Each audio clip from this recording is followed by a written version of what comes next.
तो good morning everyone. आज हम लोग माइंड के एक एलिमेंट को हम लोग देखने जा रहे हैं जो कि प्राइमरी एलिमेंट के रूप में जाना जाता है और इसको हम लोग इमोशंस कहते हैं। इमोशंस को आप ऐसे देख सकते हैं, मोशन का मतलब गति होता है और ई उसमें अगर जोड़ते हैं तो एनर्जी, यानी कि आपके अंदर में जो एनर्जी का गति होता है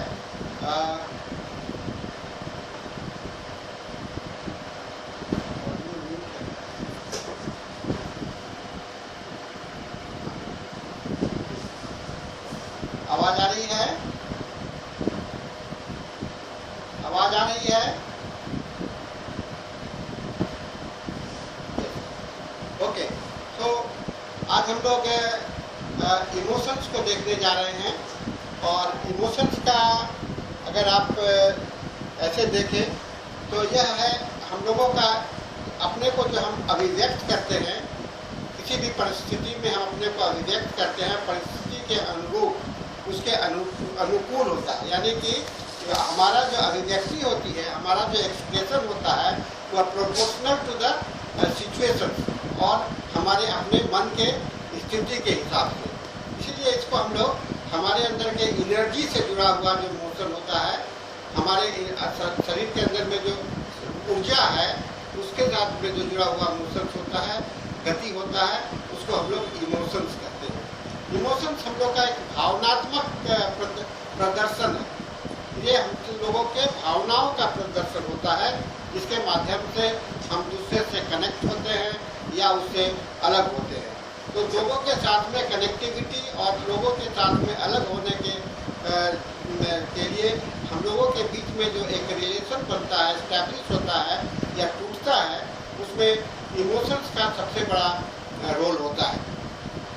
और इसीलिए कहा गया है ये कनेक्टिंग लिंक होता है, इमोशन जोड़ने वाला चीज होता है किसी दूसरे के लिए। यह हम लोगों के कॉग्निटिव बिहेवियर, यानी कि दूसरे के साथ में हम कैसा रिलेशन मेंटेन करते हैं, उससे यह जुड़ा हुआ विषय है। और इसका स्थान हम लोग जैसे अपने जीवन के विषय में जब सोचते हैं, जब हम अपने रोग के विषय में सोचते हैं, रोग भी तो बाहर का ही एक है, तो उसके साथ में हमारा जो प्रतिक्रिया होता है और जो होता है उस समय में हमारे मानसिकता में जो बदलाव आता है, हमारे भावनाओं में जो बदलाव आता है, उसको हम लोग इमोशंस के माध्यम से जानते हैं।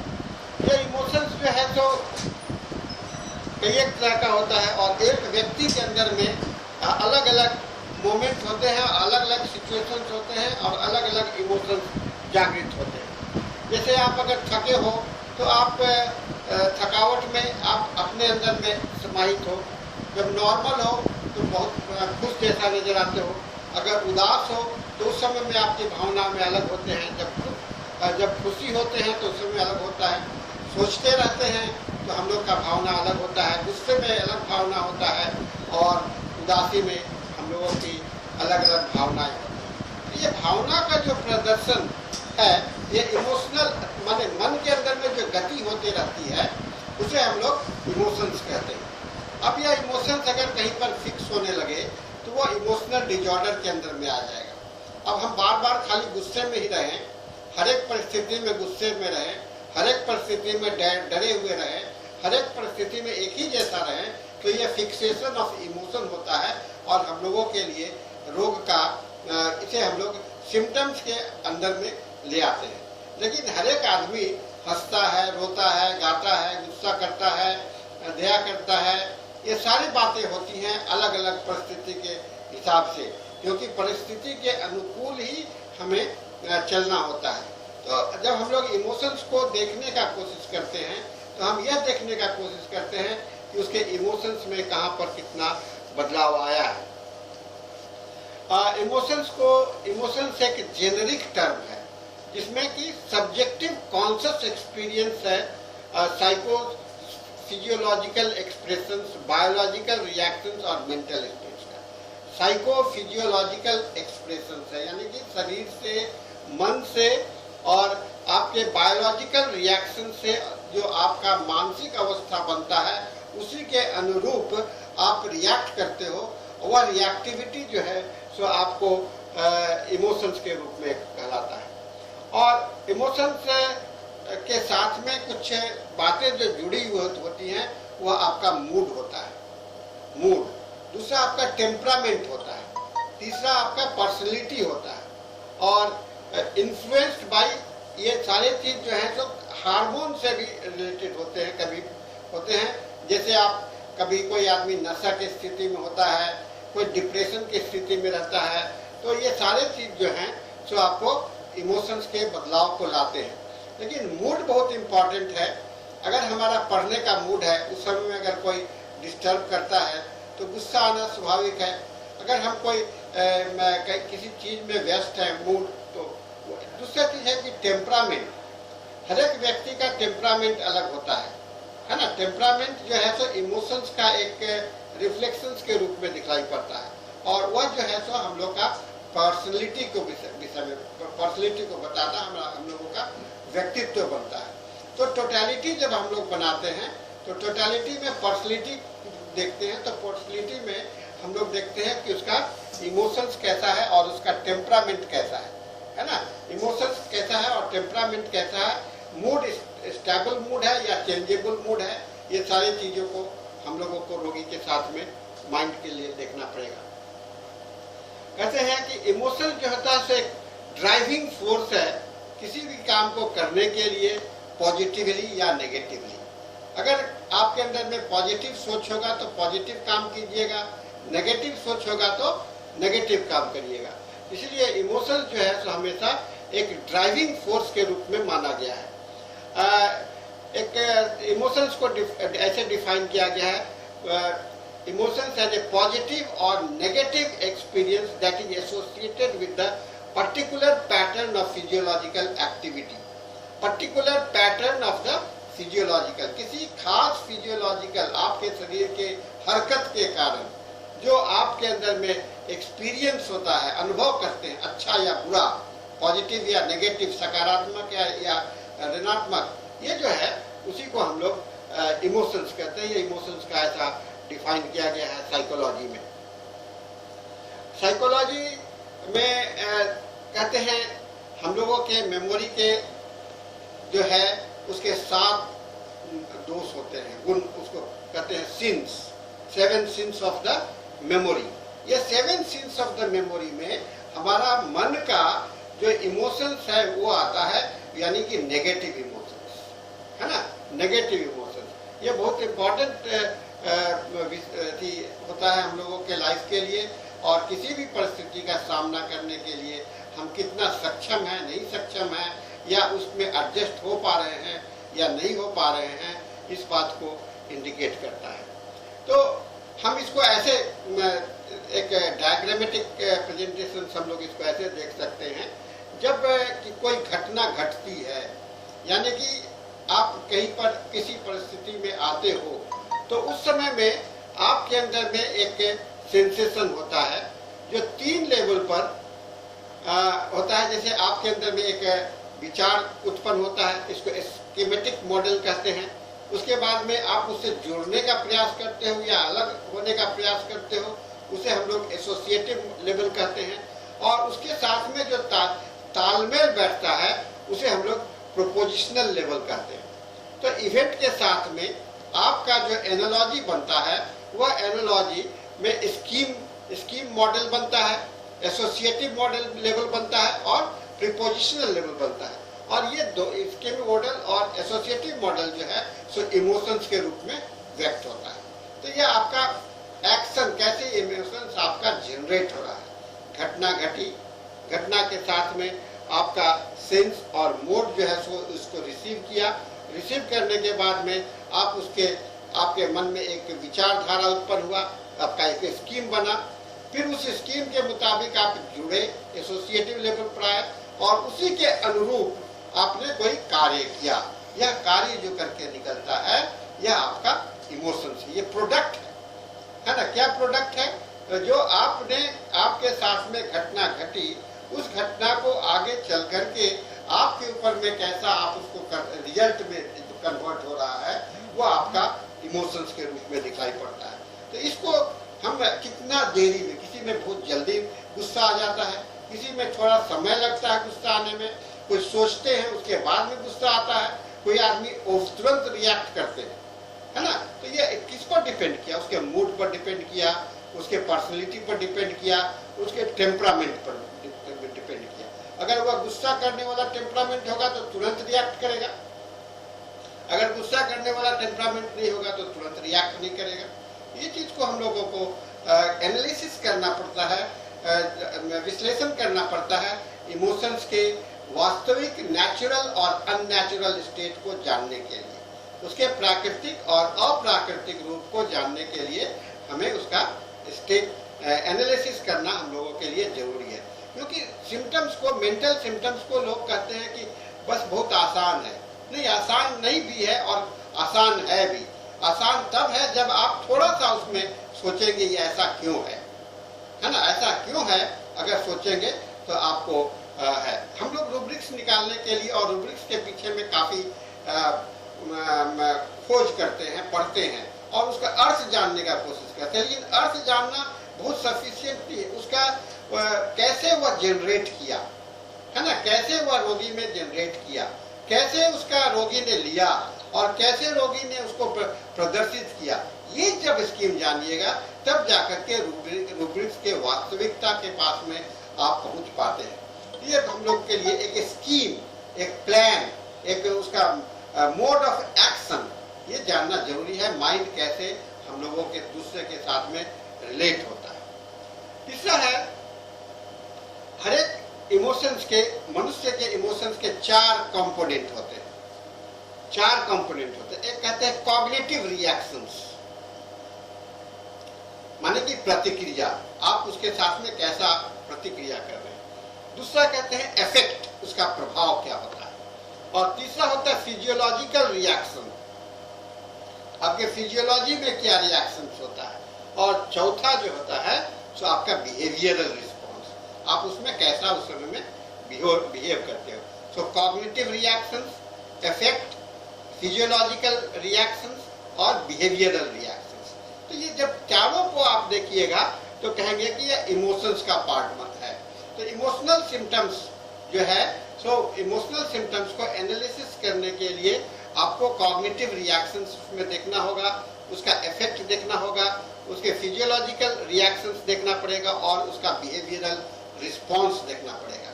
मैं उदाहरण देता हूँ, जैसे गुस्सा है। अब आपको गुस्सा का एनालिसिस करना है तो गुस्सा किस परिस्थिति में हुआ, यानी कि कॉग्निटिव रिएक्शन, किसके संदर्भ में गुस्सा आ रहा है। बिना मतलब का गुस्सा आ रहा है, या किसी ने छेड़छाड़ किया उससे गुस्सा आ रहा है, या कुछ नहीं मिल रहा उसके कारण आ रहा है, या अपने अंदर के कमी के कारण गुस्सा आ रहा है ना। तो ये इसका कॉग्निटिव रिएक्शन हुआ। इसका इफेक्ट क्या हो रहा है, अब इसमें हम लोग सोचेंगे इसका इफेक्ट क्या हो रहा है। इफेक्ट ये हो रहा है कि हम अपने आप को अव्यवस्थित महसूस कर रहे हैं, या हम इसको हमको टॉलरेट नहीं हो रहा है, या इसमें डर लग रहा है, ये इफेक्ट में आ रहा है। अब इसका फिजियोलॉजिकल रिएक्शन क्या हो रहा है, शरीर का धड़कन बढ़ जाता है, माथा में, शरीर में पसीने आने लगते हैं। तो ये फिजियोलॉजिकल रिएक्शंस के साथ में जुड़ता है और एब्सेंट सिम्टम्स का एब्सेंट हो जाता है। और उसके बाद में आपका बिहेवियरल रिएक्शन, आप गुस्सा में चुपचाप बैठ जाते हो, या गुस्सा में कोई सामान फेंक देते हो, या आपका गुस्सा में दांत पीसने लगते हो, दैट इज वो कंस्टिट्यूट योर बिहेवियर। यानी कि गुस्सा को या इमोशंस को, ये गुस्सा जैसा इमोशंस को अध्ययन करने के लिए, रोगी में पहचानने के लिए आप इन 4 शर्तों का पूरा होना आवश्यक होगा। तब जाकर के आप इसके सोचेंगे इसके लिए कि यह रूब्रिक्स के दायरे में हम इसको लेकर के आएंगे या नहीं आएंगे। और यह केस टेकिंग करते समय ही आपको डिसाइड कर लेना पड़ेगा कि यह इस दायरे में आने लायक, ये चारों पॉइंट को यह पूरा करता है कि नहीं। क्योंकि भावनात्मक परिवर्तन निरंतर होता रहता है। यह मूड के जो है सो आपका स्थिर नहीं रहता है, समय समय पर पल पल आपका दिमाग बदलता है, क्योंकि आपके अंदर में विचार जो है तो बदलते रहते हैं। जिसके अंदर में जितना तेजी से विचारधारा होगा वह उतना तेजी से उनमें बदलाव आएगा। जो डल माइंडेड होंगे उसमें धीरे धीरे आएगा, है ना। तो ये चीज को आपको प्रॉपर एनालिसिस इमोशंस के करने के लिए करते समय में सोचना है। कॉग्निटिव रिएक्शंस में है आता है, कॉग्निटिव रिएक्शंस में कहते हैं परसेप्शंस, उसका परसेप्ट करना, उसको परसीव करना। उसके बाद थिंकिंग और मेमोरी जुड़ा हुआ है उसमें, है ना, उसमें मेमोरी ये साथ में जुड़ा हुआ है। आप उसमें कितना पहले की बात हो या नई बात है ये उसमें सोचते हैं, ठीक है। उसका इफेक्ट में क्या आता है, ये इसका इफेक्ट होगा पॉजिटिव या नेगेटिव, है ना। पॉजिटिव होगा, परिणाम होगा, अच्छा लगेगा या बुरा लगेगा। अच्छा लगेगा तो आपको खुशी होगी, है ना, आपके अंदर में अच्छा फीलिंग्स आएगा। और अगर खराब होगा तो आपके अंदर में डर होगा या भय होगा या कुछ और हो सकता है, एंजाइटी होगी। फिजियोलॉजिकल रिएक्शंस में क्या, हार्मोन का चेंजेज आता है। आज के समय में आप देखिएगा मैक्सिमम रोगी आपको हार्मोनल डिस्टर्बेंस के आ रहे हैं। और हार्मोनल डिस्टर्बेंस का प्राइमरी फंडामेंटल जो कॉजिशंस है वह आपको इमोशनल डिस्टर्बेंस बैलेंस का है ना। इमोशनल बैलेंस को अगर आप अच्छा से नहीं समझिएगा तो आपका हार्मोनल डिजीज का इलाज नहीं कर सकते हैं। हाइपरथायराइडिज्म और हाइपोथायराइडिज्म का संख्या दिन पर दिन बढ़ता जा रहा है। हर एक दूसरा रोगी जो आ रहा है हम लोगों के पास में, उसके अंदर में थायराइड का बीमारी लेकर के आ रहा है। हर एक परिवार में हमको थायराइड का बीमारी देखने को मिला, क्योंकि हम लोगों का जीवन जो है लाइफ स्टाइल इतना ज्यादा चेंज हो चुका है, जहाँ की हम ओरिजिनलिटी हमारी खत्म हो गई है। और हमारा जो जहाँ ओरिजिनलिटी खत्म हो रहा है वहाँ पर भावनात्मक चेंजेबिलिटी बहुत तेज हो जाता है। और भावनात्मक चेंजेबिलिटी तेज होने के कारण, इसीलिए जब आपको थायराइड का इलाज करना है तो आप बिना इमोशंस के स्टडी किए हुए आप उसके थायराइड के बीमारी को ठीक नहीं कर सकते। और होम्योपैथी में थायराइड को बीमारी को ठीक करने के लिए बहुत अच्छी दवाइयाँ हैं। एलोपैथी में या दूसरे सिस्टम ऑफ मेडिसिन में लाइफ लॉन्ग मेडिसिन खाना है। लेकिन अगर आप होम्योपैथिकली उसको हैंडल करेंगे, यानी कि चूंकि हम लोग होम्योपैथी में माइंड सिम्टम्स का भी इम्पोर्टेंस देते हैं, तो माइंड के सिम्टम्स के इम्पोर्टेंस देने से हम लोग उस समय कहते हैं कि माइंड नहीं, हम लोग उसका इमोशनल पैटर्न का अध्ययन अगर हमें अच्छा से होता है तो हम लोग उसके सही रूब्रिक्स पर पहुंचेंगे, सही दवा हम लोगों के पास में आएगा और हम लोग सही दवा का इस्तेमाल कर सकते हैं। ये फिजियोलॉजिकल रिएक्शंस में आपका इमोशनल होता है, इमोशन से हार्मोनल होता है, जो कि आपके ब्लड प्रेशर्स को, हार्ट को, पैल्पिटेशंस को, मेटाबॉलिक फंक्शंस को डिस्टर्ब कर देता है ना।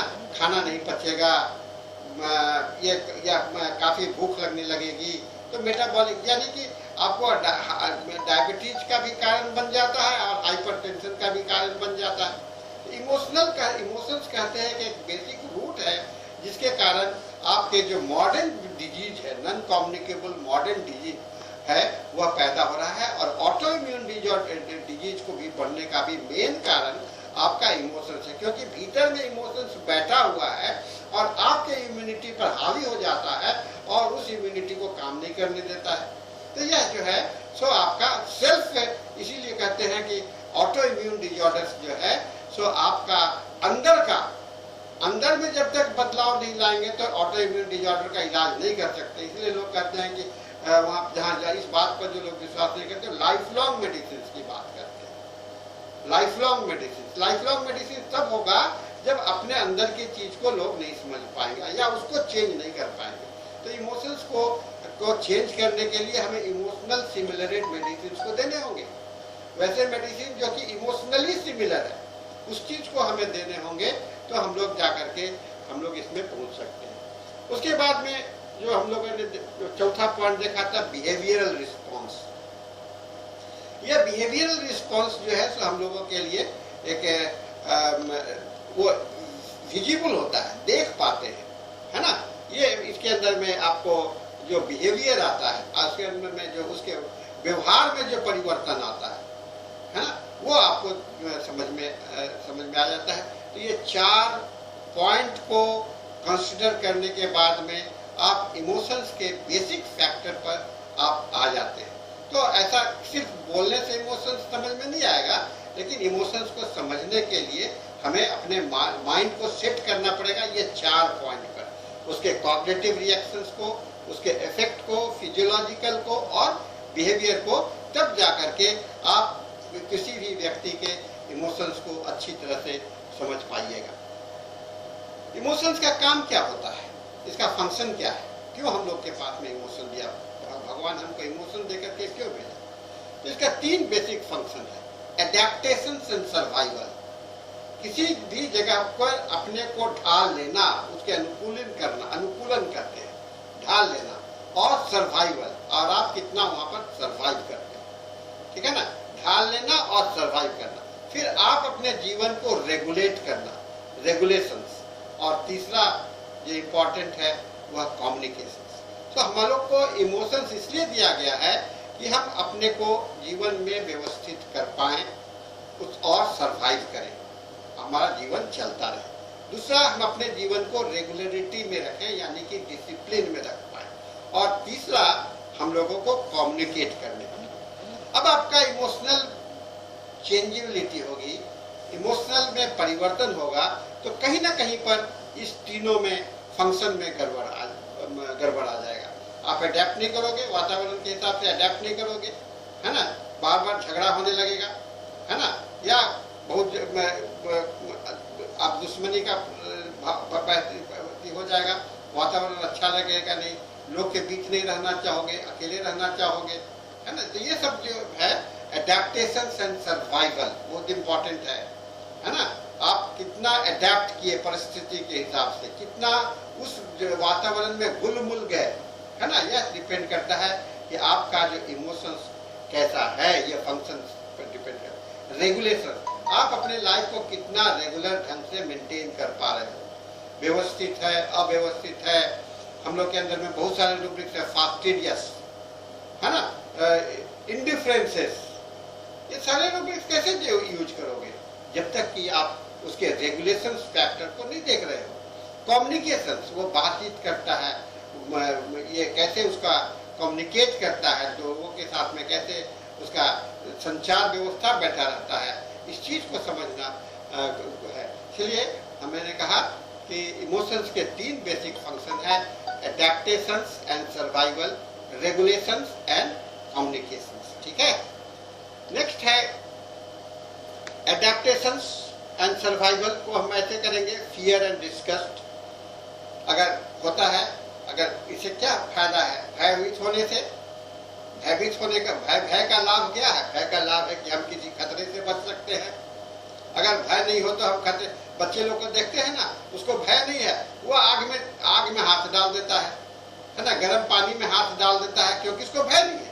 लेकिन हम लोग को जब भय होता है तो हम लोग उसमें नहीं डालते हैं, तो हम लोगों का सर्वाइवल का बात हुआ, हमारा एडेप्टेशन का नहीं, हम उसको पानी नहीं छुएंगे, गर्म पानी को धीरे धीरे पिएंगे, है ना, गर्म पानी से उतना ही गर्म पानी से नहाएंगे जितना से हम टॉयलेट कर सकते हैं।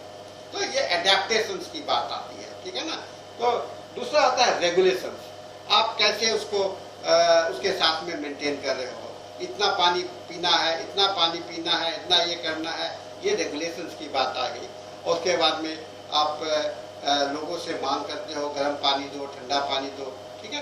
तो ये जो तीनों है, एडेप्टेशन, रेगुलेशन एंड कम्युनिकेशन, इसको हम लोगों को ध्यान से समझना चाहिए, अध्ययन दिमाग में रखना चाहिए। नेक्स्ट होता है इमोशंस के 2 स्टेप्स हैं, 2 स्टेप्स हैं, एक को कहते हैं प्राइमरी इमोशंस और दूसरे को कहते हैं सेकेंडरी इमोशंस। प्राइमरी मतलब कि किसी चीज के साथ में पहले ही तुरंत जागृत होता है, और उस इमोशंस के कारण जो दूसरा इमोशन पैदा होता है उसको हम लोग सेकेंडरी इमोशंस कहते हैं, ठीक है। इसको मैं उदाहरण देता हूँ, primary emotions and secondary emotions. आइए हम लोग देखते हैं प्राइमरी इमोशन, ये फर्स्ट रिस्पॉन्स है। फर्स्ट रिस्पॉन्स, सबसे पहले फर्स्ट रिस्पॉन्स में क्या होता है? भय, है ना, आपको गुस्सा, उदासी और हैप्पीनेस, ये सब जो है तो प्राइमरी है।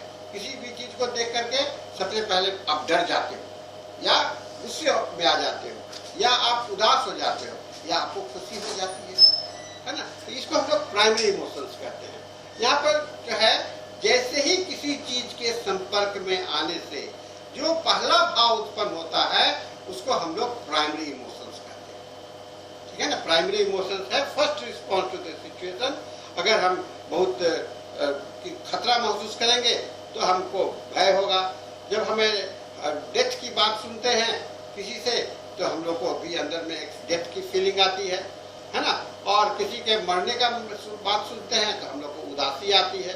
इसी तरह से आपको परिस्थिति के हिसाब से जो पहला आपके मन में, आपके माइंड में जो भावना उत्पन्न होता है उसको हम लोग प्राइमरी इमोशंस कहते हैं। और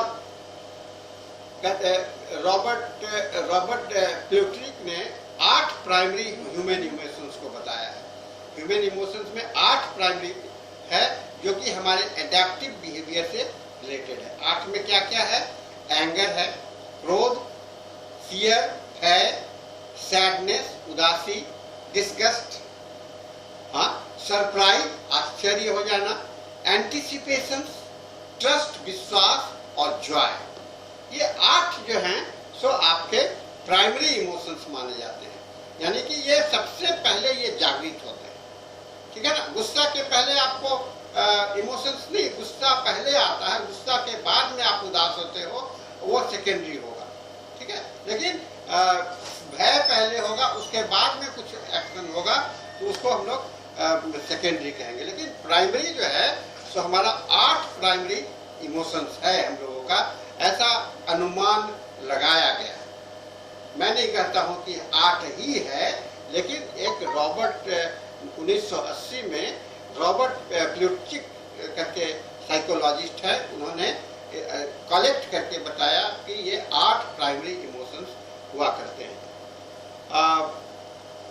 अब इस 8 प्राइमरी इमोशंस को के बाद में आता है सेकेंडरी इमोशंस, इसको कहते हैं नेक्स्ट रिस्पॉन्स।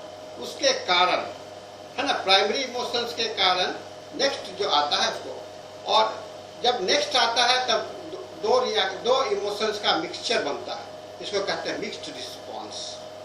ठीक है ना, 2 रिस्पॉन्स का करता है तो उसको मिक्स्ड होता है। जैसे डरने के बाद में आपके अंदर में एक एंजाइटी पैदा हो रहा है, डरने के बाद में आपके अंदर में एंजाइटी पैदा हो रहा है, ये सेकेंडरी हो गया है ना। उसके बाद में फिर एक टर्सरी, सेकेंडरी, टर्सरी, उसके बाद में यानी कि complex chain of the emotions होता है। तो प्राइमरी, सेकेंडरी एंड कॉम्प्लेक्स जो है तो प्राइमरी और सेकेंडरी दोनों का मिला हुआ है। उसके बाद भी तीसरा जो होता है जो कि माइंड को कंप्लीटली चावेटिक बना देता है, अस्त व्यस्त बना देता है। जब कॉम्प्लेक्स इमोशंस होगा तो आपका जीवन जो है सो कंप्लीट अस्त व्यस्त होंगे। कई एक रोगी आपके पास में आते हैं, उनका जीवन इतना अस्त व्यस्त होता है कि कोई भी बात का सही जवाब नहीं दे सकता है। वहाँ पर कॉम्प्लेक्सिटी ऑफ द इमोशंस बहुत इंपॉर्टेंट है, और वह जो है सो उसको ध्यान अगर नहीं दीजिएगा किसी भी रोग में, चाहे वह साधारण खांसी ही क्यों ना हो, साधारण सर्दी क्यों नहीं हो, साधारण हेडेक क्यों नहीं हो, इंडाइजेशंस क्यों नहीं हो, उसको आप ठीक नहीं कर सकते हो। इसलिए इस इमोशनल अंडरस्टैंडिंग को समझना आवश्यक है।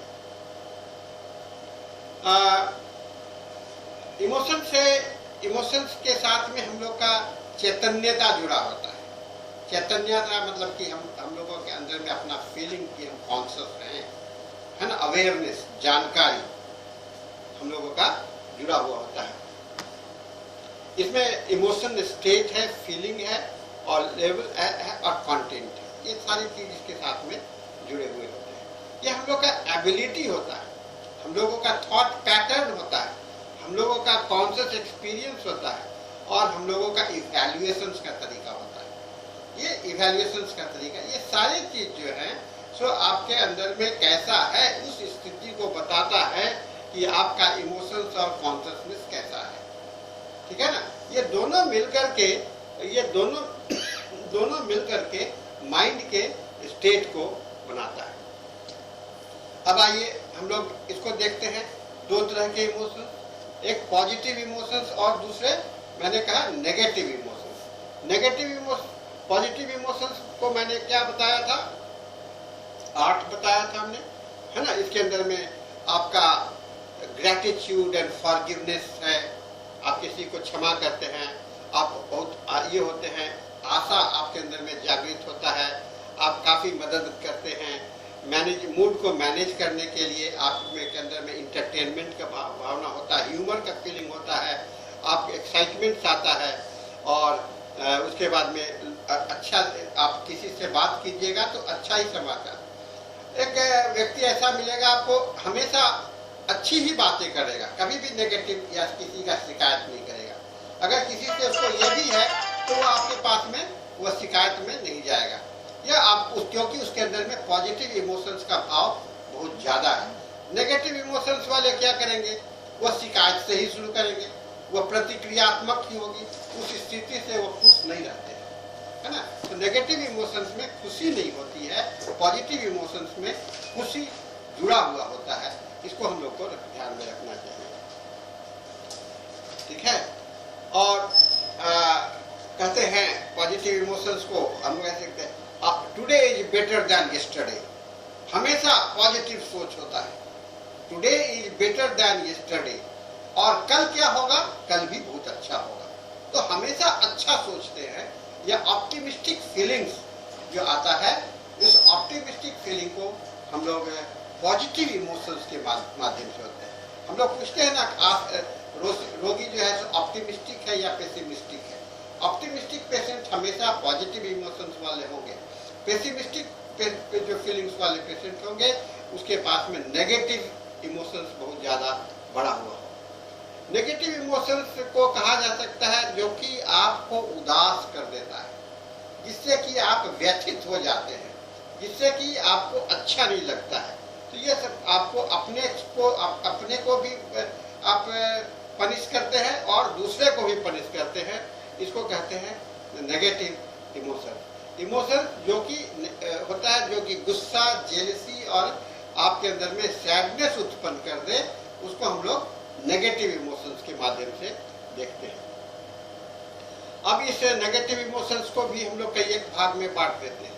हेट्रेट, है ना, हेट्रेट मतलब उससे नफरत, ठीक है। दूसरा है भय, है ना, भय, हेजिटेशन एंड डाउट्स, ये सब भय के कारण होता है। एंगर, है ना, एंगर में फ्रस्ट्रेशन है, आपका ससेप्टिबिलिटी है, एक्स्ट्रा सेंसिटिविटी होता है। उसके बाद में नेगेटिव थिंकिंग, है ना, सेल्फ लिमिटिंग बिलीफ, अपने धारणा से में ही बच जाएंगे, उससे आगे नहीं बढ़ेंगे, इसमें नेगेटिव थिंकिंग होगा, पेसिमिस्टिक भाव आ जाएगा। पांचवा होता है सैडनेस, होपलेसनेस, फेथलेसनेस, विश्वास की कमी, आशा का कमी हो जाना, और इमोशनल पेन बहुत ज़्यादा होना। इमोशनल पेन क्या होता है, पेन जो कि आप कहते हो कि दिल में लगता है ना। और दर्द जितने भी होते हैं, जितने भी दर्द हैं, उसको आप दो भाग में बांटिएगा। एक इमोशनल पेन होता है, एक फिजियोलॉजिकल पेन होता है। इमोशनल पेन होता है और फिजियोलॉजिकल पेन होता है। इमोशनल पेन और फिजियोलॉजिकल पेन दोनों साथ साथ आते हैं। आपके शरीर में जब कष्ट होते हैं तो उसमें आप कितना रोते हो, कितना रोते हैं उसके साथ में, उसमें दो बात निर्भर करता है कि आप कितना इमोशनल पॉजिटिव है या नेगेटिव है, और कितना दर्द का तो दोनों का अनुपात मिलकर के रोने का इंटेंसिटी आप डिस्क्राइब कर सकते हो। तो ये आपका सैडनेस का है। तीसरा, छठा आता है गिल्ट। गिल्ट का मतलब क्या होता है, अपने आप को हीन भावना समझना, अपने आप को गलती को समझना, एक अपराध का बोध होना, है ना। गिल्ट क्या हो गया, अपराध का बोध हो गया। उसके बाद में आता है डिप्रेशंस। डिप्रेशंस में आपको फोबिया आ जाते हैं, साइकोसिस आ जाता है, आपको बहुत सारी जो बीमारी का स्टेट है, टाइप है ना, सिजोफ्रेनिया हो गया, पैरानॉइड्स हो गया, ये सब का जर्मिनेशन आपको डिप्रेशन के बाद होता है। डिप्रेशन आपको बहुत सारे एक्साइटमेंट के कारण भी होते हैं और बहुत सारे लेकिन डिप्रेशन में हमेशा लोग जो है सो नेगेटिव इमोशंस का मूल उसका फंडामेंटल फैक्टर होता है डिप्रेशन में। और उसके बाद में जब आप डिप्रेशन में चले जाते हैं तो सबसे आठवां जो सबसे खतरनाक स्थिति होती है उसको हम लोग कहते हैं आइडेंटिटी क्राइसिस। अपने ही विषय में मतभेद हो जाना, संकट में आ जाना, अपने ही विषय में आपका लाइफ का पर्पस क्या है, मुझे क्या करना है, मैं कौन हूँ, डेल्यूजनल स्टेट में आ जाते हैं। आइडेंटिटी क्राइसिस में लाइफ जो है सो बहुत कुछ डेल्यूजनल स्टेट में चला जाता है। वो वास्तविकता को पहचानने में वहाँ पर दिक्कत होती है। ड्युअलिटी ऑफ सेंस के साथ में आपके अंदर में वास्तविकता को पहचानने का जो विकार आने लगता है। तो आपने देखा कि पॉजिटिव इमोशंस के रिस्पॉन्स से आप लाइफ में हेल्थ की ओर बढ़ रहे हो, और नेगेटिव इमोशंस के रिस्पॉन्स से आप खुद अपनी पहचान खो दे रहे हो, है ना। खुद अपनी पहचान खो देना या अपनी पहचान को और भी खुशनुमा बना देना हम लोग के दो इमोशंस पर डिपेंड करता है, पॉजिटिव इमोशंस और नेगेटिव इमोशंस। तो साथियों, रोगी के अंदर में जब हम तलाशना है तो उसके अंदर में इस बैलेंस को देखना होगा, कितना पॉजिटिव इमोशंस है और कितना नेगेटिव। मैं देख रहा हूं कि जितने भी आपको बीमारी आ रहे हैं, खास करके क्रॉनिक डिजीज, और उसके साथ में नेगेटिव इमोशंस का जो मात्रा है वह काफी बढ़ा हुआ होता है, और बिना नेगेटिव इमोशंस के आपके क्रॉनिसिटी में डिजीज जाता भी नहीं। ऐसा हम लोग भी अनुभव किया है, और साइकोलॉजिस्ट लोगों का भी मत है कि बिना नेगेटिव इमोशंस के बीमारी जो है सो क्रॉनिक स्टेट में नहीं जाता है। अगर आपके अंदर में पॉजिटिव इमोशंस होता है तो वह जो है तो रोग अगर आना तो असंभव ही है, आएगा और आ करके आपके शरीर में इफेक्ट डालेगा, और इफेक्ट डाल करके वह चला जाएगा, है ना। एक्यूट डिजीज के जैसा आना जाना प्रभाव है, आपके शरीर में आया, एक थप्पड़ मारा, चला गया, है ना। लेकिन उस थप्पड़ के कारण आपके अंदर में जो इमोशंस क्रिएट हुआ वह नेगेटिव इमोशंस क्रिएट हुआ, तो वह थप्पड़ जो है सो आपके जीवन में चिपक जाता है, और चिपक करके आपके अंदर में एक क्रॉनिसिटी की ओर ले जाता है, और क्रॉनिक बीमारी के रूप में परिणत हो जाता है। तो ये चीज को हम लोगों को रोगी के जब एनालिसिस करिएगा, अगर इस चीज को आप एनालिसिस करिएगा तो टोटलिटी ऑफ द सिम्टम्स को पहचानना में बनाने में आपको बहुत बड़ा रोल होगा। और जब भी क्रॉनिक डिजीज हो और उसमें आपका अगर सिम्टम्स में अगर इमोशनल फैक्टर नहीं आता है तो आपका वह टोटलिटी कंप्लीट नहीं होता है। इसलिए टोटलिटी के समय में इमोशनल फैक्टर को भी अध्ययन करना और खोज करके निकालना बहुत ही जरूरी होता है। वह एक कंपोनेंट है आपके टोटलिटी ऑफ द सिम्टम्स का, एक कंपोनेंट है इमोशनल फैक्टर, और इस इमोशनल फैक्टर को आप जोड़ देते हो तो आपका जो है सो ये टोटलिटी को कंप्लीट टोटलिटी बोला जा सकता है। और उससे इमर्ज होकर के दवा जो आता है, हम लोगों ने अनुभव किया है कि हाइपरटेंशन जैसा बीमारी जिसको कि लाइलाज बीमारी कहते हैं, डायबिटीज जैसा बीमारी जिसको कि लाइलाज कहते हैं, थायराइड का जो बीमारी है जिसको कि लोगों को इलाज नहीं होता है, वो है, वो सारे रोग जो है सो ठीक हो जाते हैं। और होम्योपैथी के द्वारा, ये होम्योपैथी एक ऐसा स्थान है जहाँ की इनक्योरेबल डिजीज को क्योरेबिलिटी में कन्वर्ट किया जा सकता है। लेकिन इसके लिए खाली कहने से तो नहीं होगा, आपको एक पूरा प्रोसेस टोटलिटी बनाना पड़ेगा। प्रोसेस टोटलिटी, जो इस टोटलिटी में जो भाग लेने वाले चीज हैं उन सभी का अध्ययन करना पड़ेगा। इसीलिए इस टोटलिटी में भाग लेने के लिए जो माइंड के कंपोनेंट को आप जो इसमें डालोगे, माइंड को जो इसके अंदर में जोड़ने का कोशिश करोगे, उस जुड़ाव में इमोशंस का अध्ययन करना बहुत जरूरी होता है ना। अगर रोगी से आप खुद देख लेते हो, खुद देख लेते हो तो वह ठीक है। अगर नहीं देखते हो, अगर नहीं देख पाते हो, तब क्या करते हो, आप उससे पूछने का कोशिश करते हो और उसे आसपास के लोगों से जानने का कोशिश करते हो, जिसको अटेंडेंट्स जो लोग होते हैं उसके अंदर में। अब देखिए इसका कितना प्रभाव है, मैं थोड़ा सा प्रभाव की ओर भी बता रहा हूँ नेगेटिव इमोशंस का। अगर क्रोध है तो क्रोध को लोग कहते हैं आग के बराबर होता है। आग जब लगता है तो क्या होता है, जलता है ना, जलता है। पेन का नेचर अगर बर्निंग पेन हो तो आपको समझना चाहिए कि वहां पर क्रोध बहुत ज्यादा है ना। इसी तरह से अगर आपके शरीर के जो जिस अंग को प्रभावित करता है वह अंग डिपेंड करता है कि उसके अंदर में किस तरह का इमोशंस आ गया। अगर इसका थोड़ा सा अध्ययन कीजिएगा हर एक रोगी में देखिएगा उस पर्टिकुलर ऑर्गन पर, जैसे स्पॉन्डिलाइटिस का है, बहुत जिद्दी टाइप का है ना, अपनी बात को अड़ने वाला है, तो वह उसके जो है सो आपको स्पॉन्डिलाइटिस वहाँ पर बहुत ज़्यादा दिखलाई पड़ता है। इस तरह के कई एक सिचुएशंस हैं, आप अध्ययन करेंगे तो आपको सामने में निकल करके आएगा।